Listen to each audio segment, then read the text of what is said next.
ఉమ్మడి మహబూబ్ నగర్ జిల్లా కొల్లాపూర్ నియోజకవర్గంలో మారుమూల గ్రామం పెద్దమరూరు. అందులో ఒక నిరుపేద రైతు గడ్డం బాలస్వామి కుటుంబం రెక్కాడితే గాని డొక్కాడని పరిస్థితి. 1980లలో శ్రీశైలం డ్యాం బ్యాక్ వాటర్లో నీటి ముంపు గ్రామం అది. అప్పుడు ఆ కుటుంబం ఉన్న భూములు, ఇల్లు కూడా కోల్పోయిన దిక్కు తోచక ఎత్తు మైదాన ప్రాంతానికి వలస వచ్చిన పరిస్థితి.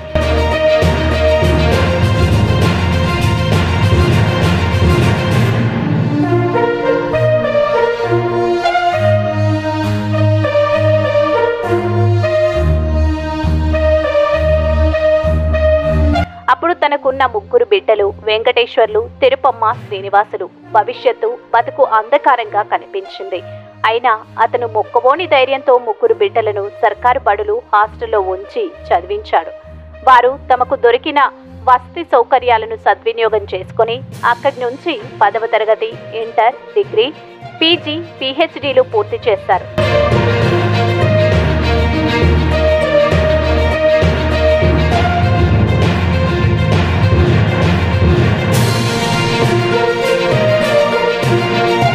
ఇందులో తన తమ్ముడు గడ్డం శ్రీనివాస్ లైఫ్ సైన్సెస్ లో ఉస్మానియా విశ్వవిద్యాలయంలో 2019లో పీహెచ్డీ బొటనీలో పూర్తి చేసి 81 ఉస్మానియా విశ్వవిద్యాలయ స్నాతకోత్సవంలో ఇప్పటి గవర్నర్ తమిళసై చేతుల మీదుగా డాక్టరేట్ పట్టాను అందుకున్నాడు.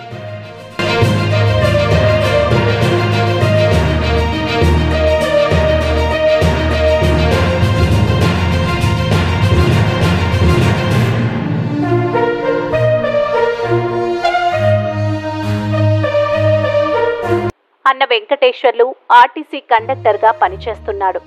మరియు ఈ నెల 1-3-2024న 1వ తారీఖున ఒరిస్సా రాష్ట్రంలో బెహ్రంపుర యూనివర్సిటీలో 25వ స్నాతకోత్సవంలో ఈ దేశ మొదటి పౌరురాలు రాష్ట్రపతి ద్రౌపది ముర్ము ముఖ్య అతిథిగా మరియు రాష్ట్ర గవర్నర్, విద్యాశాఖ మంత్రి, వైస్ ఛాన్సలర్లు హాజరై ఈమెకు డాక్టర్ ఆఫ్ లిటరేచర్ అవార్డును ప్రదానం చేశారు.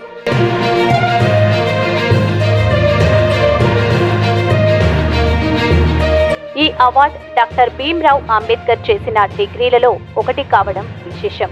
ఇలా ఆ ఇంటిలో 2 అత్యున్నత డాక్టరేట్లు అందుకొని పట్టుదలకు ప్రతిరూపంగా అందరికీ ఆదర్శంగా నిలిచారు. I request Dr. G. Thirupattama, Doctor of Literature, to come on to this stage.